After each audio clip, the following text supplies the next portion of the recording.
Lectures on the Second Epistle of Peter, Introduction, by William Lincoln. The Second Epistles have a special bearing on the last days, and give direction to the people and servants of God how they are to act in the midst of ever-increasing apostasy and departure from God and His Word. In the first epistle we have seen the saints in the wilderness suffering for righteousness, with the devil as a roaring lion seeking to devour.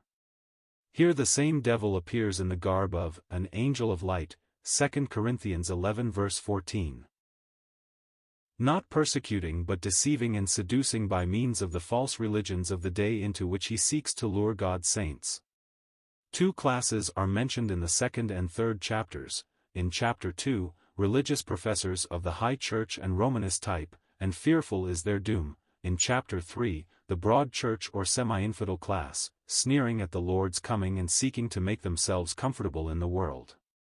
Then in chapter 1 two classes of true believers are seen. First, those who go on adding to their faith bravery, self-control, godliness, and so on, saints roughing it for Christ's sake. Next, those who lack these, and who, like Samson in Delilah's lap, have become blind by being mixed up with the world's religion. Truly then this second epistle is a solemn one to us, seeing it has pleased God that our lot should be cast in these last days of which it treats.